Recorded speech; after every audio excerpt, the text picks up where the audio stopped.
Jelas. Jelas. Nah, itu adalah salah satu kita untuk menguji sugestif atau tidak seseorang. Dan Sania ini adalah seseorang yang sugestif. Gitu. Itu ilmu tambahan ya. Jadi Gratis. Buat kalian semua jangan lupa subscribe, like, dan nyalain juga loncengnya untuk YouTube Pio The Avatar. Nah, jangan lupa.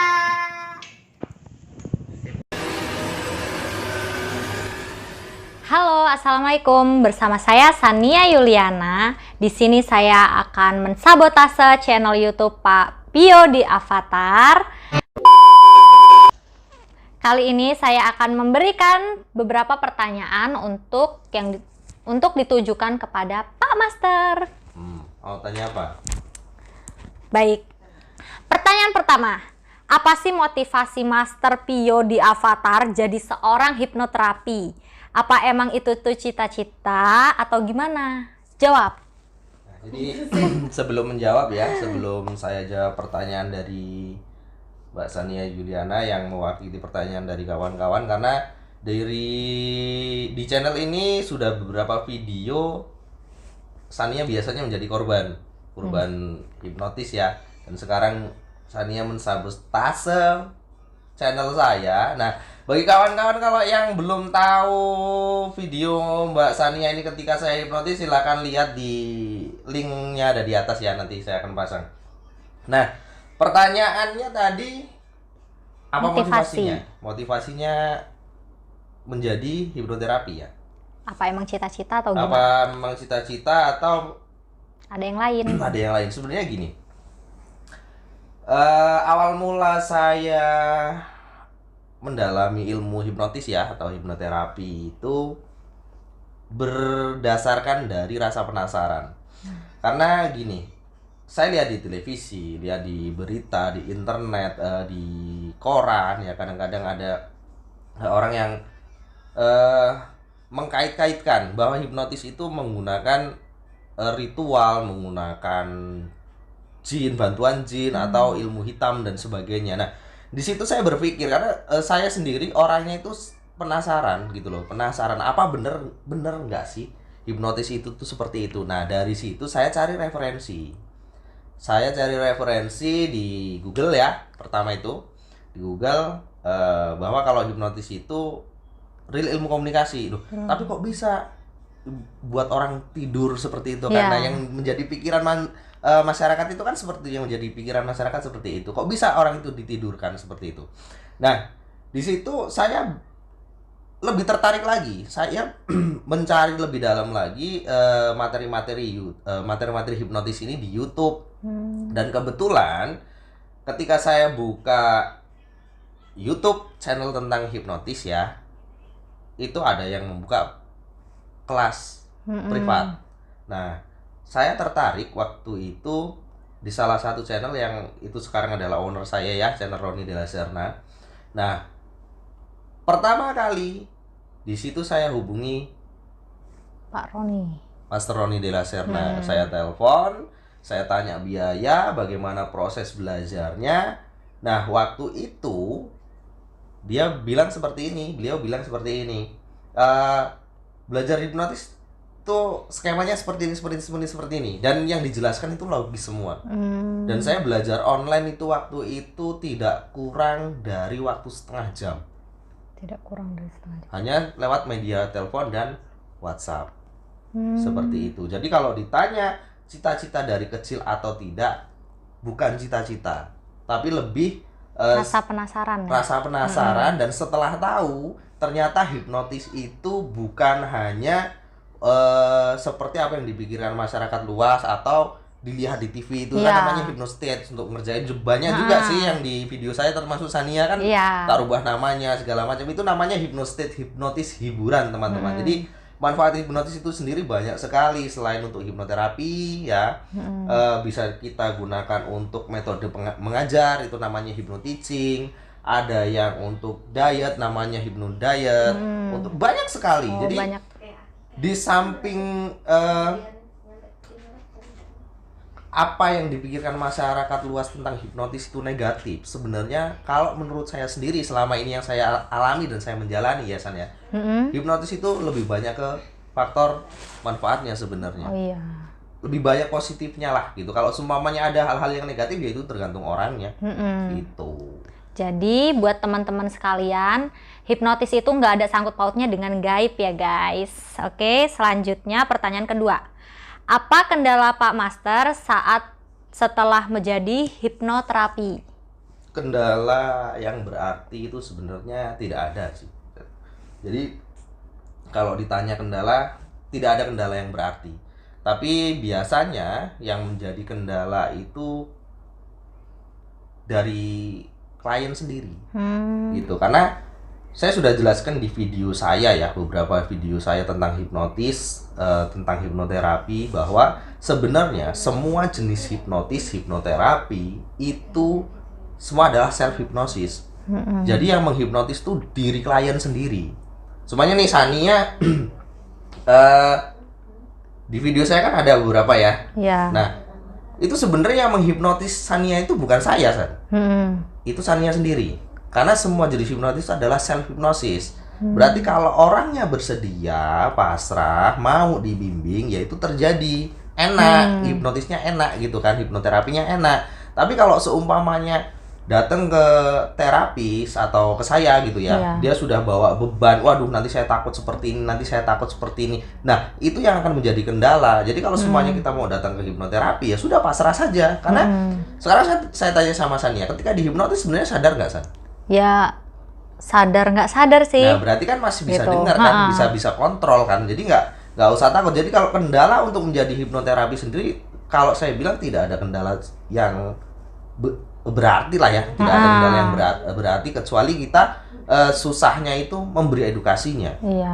Jadi kan ada orang yang gampang nyambung, ada yang susah nyambung, ada yang nggak nyambung sama sekali, itu pun ada gitu. Jadi kendalanya hanya di edukasi ke subjek, itu seperti itu. Tadi kita udah ngomongin tentang klien tuh, jadi pertanyaan ketiga ini bersangkutan dengan klien gitu.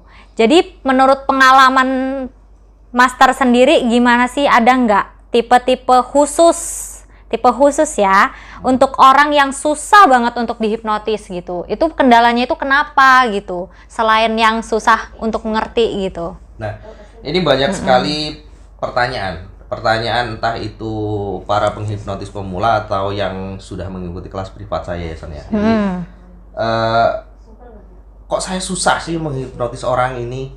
Bagaimana sih caranya seperti ini? Jadi yang perlu teman-teman tahu ya, jadi saya pastikan semua orang itu bisa dihipnotis. Dan semua orang bisa belajar hipnotis. Nah, tinggal daya tangkapnya masing-masing. Karena ini adalah ilmu komunikasi, San.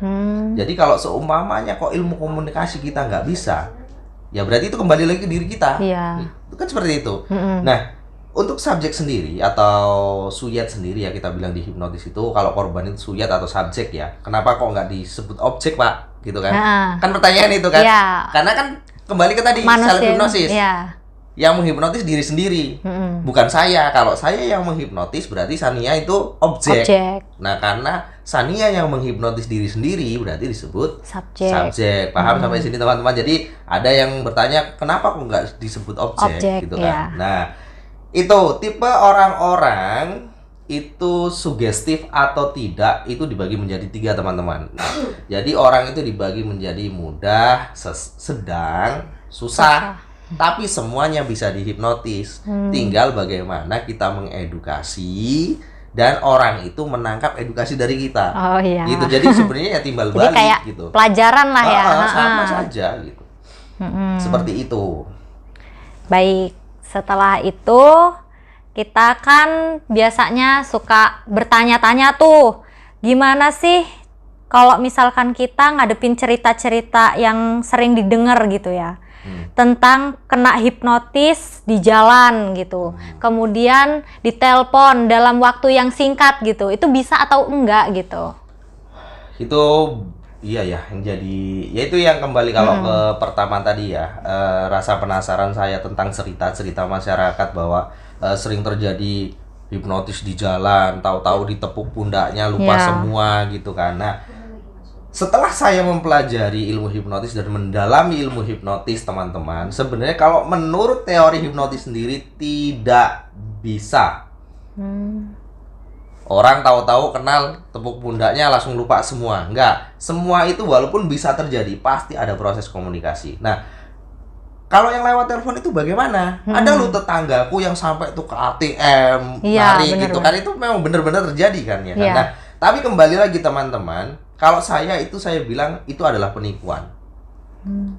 Karena gini, kebanyakan orang kalau ngaku ketipu itu kan kelihatan bodoh, maaf. Ya. Tapi kalau dia ngaku terhipnotis, itu dia jadi korban tapi keren. Iya, benar-benar. Nah, dan apa sih sebelum korban ini melakukan hal yang diperintahkan oleh si penelpon atau yang bertemu orang baru tadi, kan obrolan sebelumnya kita nggak tahu apa yang diobrolin. Iya. Biasanya orang-orang yang gampang ketipu seperti itu ya orang yang gampang terpesona dengan hal-hal yang wow atau iming-iming, oh ibu nanti akan dapat hadiah atau ini atau itu. Nah, ada juga cara yang kedua. Kalau dari telepon itu, mereka membuat shock dan tidak akan memberikan jeda kepada korban. Contoh seperti ini. Halo Bu, di mana? Anak ibu sekarang kecelakaan ini. Nah, kita dikasih shock terapi dulu. Jadi ketika seorang ibu atau seorang orang tua itu ketika diberikan kabar seperti itu kan dia pasti shock, langsung blank. Nah, disitulah mereka nyerang. Nah, kalau semua anak ibu sekarang ada di rumah sakit ini butuh biaya, silakan transfer di sini. Karena dia panik dan ada uang, langsung ya berangkat langsung saja untuk anak kan seperti itu. Tapi sebenarnya itu lebih lari ke penipuan. Gitu. Kalau yang ditanya tadi hipnotis tak langsung tidur atau hipnotis tak langsung hilang bisa dimintain barangnya semua, itu nggak ada yang seperti itu teman-teman. Sejauh saya mendalami ilmu hipnotis dan menjadi trainer hipnotis. Seperti itu. Kemudian yang selanjutnya ini tentang tujuan ya, lebih ke tujuan Bapak buat konten tentang hipnotis itu kenapa gitu? Tujuannya apa gitu kan? Tujuannya yang pertama itu ya, yang pertama itu saya pengen memberikan edukasi. Makanya dari beberapa video saya selalu menjelaskan bagaimana sih sebenarnya hipnotis itu, apa sih sebenarnya hipnotis itu, bagaimana sih kok bisa terjadi proses hipnotis gitu. Karena seperti ini, balik ke pertanyaan yang tadi ya, orang ditepuk pundaknya langsung blank, langsung mau menyerahkan semuanya. Logikanya seperti ini. Kalau ada ilmu seperti itu, Indonesia tidak akan dijajah Belanda sampai 350 tahun. Dan itu lama sekali. Udah tepuk-tepukin aja suruh pulang. Gitu kan. Nah, logikanya seperti itu. Jadi cerdas. Saya pengen adanya channel saya yang mengedukasi tentang hipnotis masyarakat atau kawan-kawan semua ini agar lebih cerdas dan tidak selalu mengkambing hitamkan hipnotis kawan-kawan. Jadi seperti di video saya sebelumnya saya bilang, ketika kita punya pisau kita gunakan untuk memotong buah, memotong sayur, itu ya positif, bagus gitu kan. Tapi kalau kita gunakan untuk melukai orang ya itu udah negatif ya. Udah negatif dan itulah ilmu. Tinggal siapa yang menggunakan dan itu orang tergantung orangnya, seperti itu sebenarnya. Ada lagi pertanyaan? Nah, jadi di video kali ini ya saya khusus channel saya disabotase oleh Sania. Karena kita ketemu tadi ya Sania, saya bilang ayo kita konten San, kontenmu rame loh kan, karena yang cara menghipnotis itu Sania itu kalau semuanya kita ketik di YouTube cara menghipnotis itu video Sania itu nomor 2. Alhamdulillah ya. Dan saya tawarin mau nggak saya hipnotis, enggak ya sudah saya nanti tanya-tanya aja ya sudah kita sekarang bikin. Jadi kan ini mewakili pertanyaan-pertanyaan masyarakat luar untuk Pak Pio di Avatar gitu kan. Oke, satu lagi pertanyaannya ya. Ini satu pertanyaan yang bonus. Bagaimana sih cara belajar hipnotis sehingga sekarang itu kan Pak Master jadi terkenal dan jadi trainer gitu. Kayak mana gitu caranya? Kalau terkenal belum sih ya, masih banyak yang lebih terkenal. Kalau ilmu juga belum seberapa ya mumpuni lah dibanding teman-teman ya. Tapi paling tidak saya bisa berbagi kenapa saya bisa sampai seperti ini ya. Yang pertama itu ketika kita belajar sesuatu yaitu kita harus konsisten.